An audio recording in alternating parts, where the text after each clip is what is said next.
আসসালামু আলাইকুম everyone, welcome to coding with দাদা। এই লেকচারের ভিডিওতে আমরা আলোচনা করব কিভাবে পেজের লেআউট অর্থাৎ পেজের সাইজ আমরা ডিফাইন করতে পারি। A4 হবে না A4 হবে, ল্যান্ডস্কেপ হবে, এগুলো আমরা ডিফাইন করব কিভাবে। পাশাপাশি আমাদের টেক্সট অ্যালাইনমেন্ট যে ব্যাপারটা আছে, আমাদের অনেক সময় কিন্তু আমাদের লেফট জাস্টিফাইড করতে হয়, রাইট জাস্টিফাইড করতে হয়, লেফট টেক্সটটাকে সেন্ট্রালে দিতে হয়। এই ব্যাপারটা কিভাবে করতে হয় এটা দেখবো। গত লেকচার ভিডিওতে তোমরা দেখেছো কিভাবে সেকশন সাবসেকশন আমরা ক্রিয়েট করতে পারি, বাংলা ল্যাঙ্গুয়েজ ইউজ করতে পারি, টেক্সটের সাইজ এবং স্টাইল কিভাবে করতে পারি এগুলো আমরা দেখেছিলাম। তো আপনারা চাইলে ওই ভিডিওগুলো দেখে আসতে পারেন। তো আমরা চলে যাবো ওভারলিপে এবং লেটেকে কিভাবে এগুলো করতে হয় এটা দেখবো। তো ওভারলিপে আসার পরে আমি একটা ডিফল্ট একটা প্রজেক্ট ক্রিয়েট করে রেখেছি এবং প্রজেক্ট ক্রিয়েট করার পরে কিন্তু এই প্রিভিউটা আমরা পাই। আপনারা জানেন কিভাবে একটা প্রজেক্ট তৈরি করতে হয়, আমি খুব বেশি ওটাতে গেলাম না। তো এখানে দেখতে পাচ্ছেন আমি জাস্ট সিম্পল জিনিসপত্র রেখেছি। এখন আমরা যেটা করব, আমরা কিছু অ্যালাইনমেন্ট দেখব। সেটা হলো যে কিভাবে আমরা alignment left right central justified করতে পারি। যেমন ওয়ার্ড এবার ডকুমেন্টে কিন্তু আমরা করতে পারতাম খুব ইজিলি, জাস্ট উপরে ক্লিক করলে হয়ে যেত সিলেক্ট করে।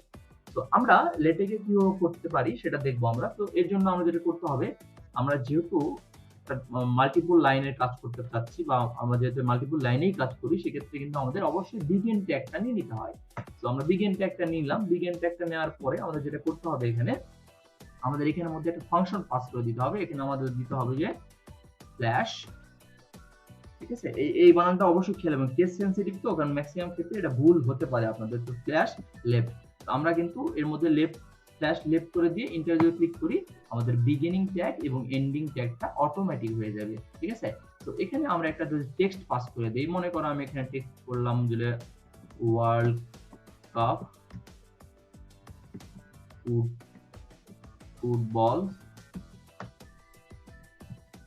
কাতার 2022, ওকে, কাতার 2022 দিয়ে দিবি, ঠিক আছে? তো এটা আমরা কি লেফট জাস্টিফাইড, আমরা লেফট জাস্টিফাইড করে দিলাম এবং লেফট থেকে শুরু হবে এই ব্যাপারটা, ঠিক আছে? তো আমরা রাইট জাস্টিফাইড একটা দেখবো। রাইট জাস্টিফাইড আমরা কিভাবে করতে পারি, আবার একটা বিগিনিং ট্যাগ নিলাম। বিগিনিং ট্যাগ বলে আবার সেই লিখতে হবে, আমাদের কি লিখতে হবে, রাইটের জন্য স্ল্যাশ আমরা লিখবো রাইট। যদি ইন্টার ক্লিক করি, আমাদের এন্ড এবং বিগিনিং দুটো চলে আসবে অটো। এখানে একটা কন্টেন্ট আমরা পাস করে দিব, আমরা সেম কন্টেন্ট পাস করে দিতে পারি, ওয়ার্ল্ড কাপ ফুটবল কাতার 2022, ওকে। সো আমরা মোটামুটি দিয়ে গেলাম যে কিভাবে আমাদের লেফট জাস্টিফাইড রাইট জাস্টিফাইড আমাদের কোড করতে হয়, এবং পাশাপাশি সেন্ট্রাল কিভাবে করতে হয় এই তিনটে আমি দেখাবো আজকে। ডিফল্টটা কিন্তু দেখানোর দরকার নেই, কারণ এগুলো যদি আমরা জাস্টিফাইড না করে দেই, সেক্ষেত্রে কিন্তু অটোমেটিক লেফট থেকে নিয়ে নেয়, এটা আমরা জানি। এখন আমরা সেন্ট্রালে কিভাবে লেখাটা আনতে হয়, সেন্ট্রালে কোনো কন্টেন্ট কিভাবে দেখাতে হয়, এটা আমরা এখন দেখবো। সেন্ট্রালের জন্য জাস্ট আমাদের আবার একটা বিগিনিং ট্যাগ নিতে হবে। এখন তোমরা বলতে পারো যে ভাই এখানেও কি আমরা ফ্ল্যাশ লেফট রাইট দিয়ে দিব? না, এখানে ফ্ল্যাশ লেফট রাইট দিতে হবে না, এখানে আমাদের দিতে হবে সেন্ট্রাল, ঠিক আছে? সেন্ট্রাল দিয়ে আমরা এখানে আবার একটা কন্টেন্ট পাস করে দিব। ধরো এই সেম লাইনটাই যদি আমি পাস করে দিই, কাতার ওয়ার্ল্ড কাপ দিয়ে দিব, ফুটবল কাতার 2022, ওকে। তো এটাকে যদি আমরা কম্পাইল দেই, ওকে, এটা কম্পাইল দেই, দেখি কি অবস্থা হয় আমাদের। দেখো, আমরা যদি তোমরা প্রিভিউ দেখতে পাচ্ছ কিনা আমি জানি না। আচ্ছা, সেন্ট্রাল বানানো এখানে ভুল করেছি, এই জন্য এখানে এরর হয়ে আছে, ওকে। সেন্ট্রাল সেন্ট্রাল সেন্ট্রাল সেন্ট্রাল, ওকে। দেখো, আমরা এর প্রিভিউ দিয়ে দেই, ওকে, বুম, আমরা কিন্তু চলে আসছি। আমাদের যদি এটাকে আমরা একটু দেখি, দেখো প্রথমটা একদম left justified world cup football Qatar 2022, তারপর রাইট আমাদের রাইট জাস্টিফাইড, এবং পরেরটা সেন্ট্রাল থেকে আমাদের লেখাগুলো বা অ্যালাইনমেন্টগুলো কিন্তু আমাদের শো করছে। তো এই ছিল মোটামুটি আমাদের যে অ্যালাইনমেন্টের ব্যাপারটা, এই ব্যাপারটা। তো ডিফল্টটা কিন্তু আমাদের করতে হয় না, তোমরা যারা ডিফল্টটা অটোমেটিক লিখলেই হয়, ডিফল্টটার জন্য আলাদা করে কোড করে দেখানোর কিছু নেই। তোমরা জাস্ট একটা ট্যাগ দিয়ে লিখে দিলেই হবে। ধরো আমি যদি এখানে একটা ডিফল্ট দিয়ে দিই, জাস্ট এরকম, my name is Khan, Shahrukh Khan, okay. So এটাকে যদি আমরা এখানে কম্পাইল দিই, দেখো আমরা কিন্তু ডিফল্টটা অটোমেটিক পেয়ে যাবো। দেখো ডিফল্টটা কিন্তু আমরা এখান থেকে নিয়ে নিছে, ঠিক আছে? এখানে একটা স্পেস নিয়ে এখান থেকে কিন্তু নিয়ে নিছে। তো ডিফল্টটার জন্য কিন্তু আমাদের আলাদা করে কোনো কিছু লিখতে হয় না। তো আমরা এর কেটে দিব, কেটে দিয়ে আমরা যেটা করব, আমরা পেজের আরো যে ব্যাপারগুলো দেখার ট্রাই করব, সেটা হলো যে আমরা কিভাবে একটা পেজের সাইজ ডিফাইন করতে পারি। কারণ আমাদের কিন্তু ল্যান্ডস্কেপ লাগতে পারে, আমাদের কিন্তু লাগতে পারে কিভাবে আমরা এটাকে ল্যান্ডস্কেপের পাশাপাশি A4 বানাইতে পারি এবং অন্যান্য যে সাইজগুলো A2 সাইজ করতে পারি। তো এটার জন্য আমাদের একটা প্যাকেজ ডিক্লেয়ার করতে হবে। প্যাকেজ সম্পর্কে তোমরা যারা জানো না তারা আ তাদের জন্য বলতে চাই, প্যাকেজ একটা কি বলি এটাকে? অনেকগুলো কম্পোনেন্টের অংশ এবং কম্পোনেন্ট দিয়ে প্যাকেজ তৈরি। যে একটা প্যাকেজের মধ্যে অনেক কিছু থাকে। লাইক আমরা যদি মনে করি একটা গিফট বক্স, প্যাকেজ একটা গিফট বক্সের মতো মনে করো।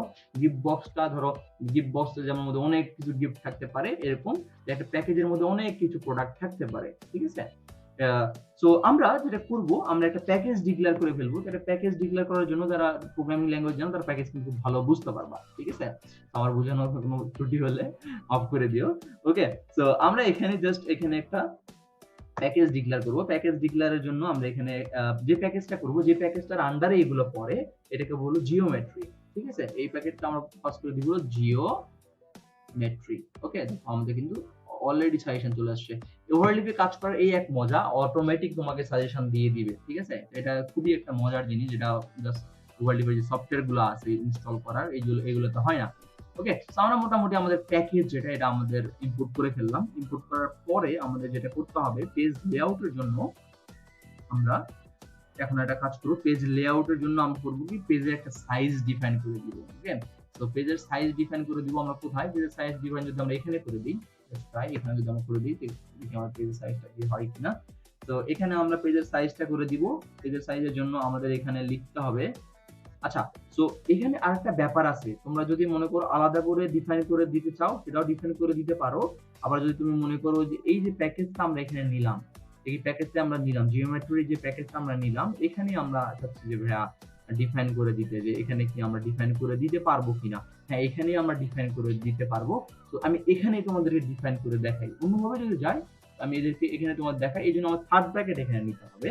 থার্ড ব্র্যাকেটের মধ্যে আমাদের যেটা করতে হবে এখানে আমাদের বলে দিতে হবে ধরো A4 পেপার যদি আমার নেই A4 দেওয়ার পরে আমি স্পেস দিয়ে লিখলাম পেপার A4 পেপার যেহেতু পেপারের দেখাচ্ছে তুমি A9 পেপার দিলে হবে না কারণ A9 পেপার কিন্তু নাই অবশ্যই কিন্তু তোমাদের পেজ সম্পর্কে আইডিয়া রাখতে হবে ঠিক আছে তারপর আমাদের বলতেছি A4 পেপার হবে এবং এটা হবে ল্যান্ডস্কেপ ওকে তো ল্যান্ডস্কেপ ল্যান্ডস্কেপ ওকে ল্যান্ডস্কেপ তুমি এখানে চাইলে কিন্তু পোর্ট্রেট যেহেতু বাই ডিফল্ট পোর্ট্রেট থাকেই সেক্ষেত্রে কিন্তু বাই ডিফল্ট পোর্ট্রেট আমাদের লিখতে হয় না ঠিক আছে তো এই জন্য আমরা এখানে লিখে দিলাম যে আমরা A4 পেপার নিব আমরা A4 পেপারটা আমরা ল্যান্ডস্কেপে নিব ঠিক আছে এর সাইজটা আমরা ডিফাইন করে দিলাম এখানে তো আমরা এটাকে যদি জাস্ট কম্পাইল দেই দেখি আমাদের কি আসে দেখো আমাদের কিন্তু আমাদের যে কন্টেন্টটা এটা কিন্তু আমাদের ল্যান্ডস্কেপে চলে আসছে ঠিক আছে তোমরা দেখতে পাচ্ছ কিনা জানি না আচ্ছা আমি তোমাদেরকে একটু জুম আউট করে দেখাই ঠিক আছে? দেখি জুম আউট করে দেখা যায় কিনা। এই দেখো এটা কিন্তু আমাদের ল্যান্ডস্কেপ হয়ে গেছে। তো আমরা যদি ল্যান্ডস্কেপ না দেই তাহলে কিন্তু আমাদের জাস্ট A4 ই হবে। আমরা যদি এটাকে কম্পাইল করি লেটস সি দেখছো আমরা কিন্তু এটা পোর্ট্রেটই আমরা পেয়ে গেছি। অর্থাৎ পোর্ট্রেট সাইজ থেকে আমরা পেয়ে গেছি। তো তুমি এরকম করে কিন্তু তোমরা সাইজটা দিতে পারো। সো আমরা এখানে এই প্যাকেজের আন্ডারে আমরা কিন্তু বলে দিলাম আমাদের পেজটা হবে A4 পেপার। তো এটাকে যদি আমরা A2 পেপার দিয়ে দেই, A2 পেপার দিয়ে যদি আমরা রান দিই দেখি A2 পেপারের সাইজটা আমাদের এখানে কিন্তু চলে আসবে। অর্থাৎ A2 পেপার সাইজটা অনেক বড় হয়। আমরা যারা জানি আর্কিটেক্ট নিয়ে যারা পড়াশোনা করে তারা কিন্তু জানে A2 পেপারটা একটু বড় হয় তুলনামূলক। ওকে সো আমরা দেখে গেলাম কিভাবে আমরা পেজটা ডিফাইন করতে পারি মোটামুটি আমাদের আজকের ভিডিওতে আমরা জানলাম কিভাবে পেজের লেআউট সাইজ করতে হয় কিভাবে ল্যান্ডস্কেপ করতে হয় পাশাপাশি আমাদের প্যাকেজ সম্পর্কে বেসিক একটা আইডিয়া নিলাম পাশাপাশি আমরা দেখলাম কিভাবে লেফট জাস্টিফাইড রাইট জাস্টিফাইড সেন্ট্রালে টেক্সটগুলো আনতে হয় সো দেখা হচ্ছে পরবর্তী ভিডিওতে আমরা অন্য একটা টপিক নিয়ে কথা বলবো সো সবাই অনেক ভালো থাকো আসসালামু আলাইকুম ওয়া রাহমাতুল্লাহি ওয়া বারাকাতুহু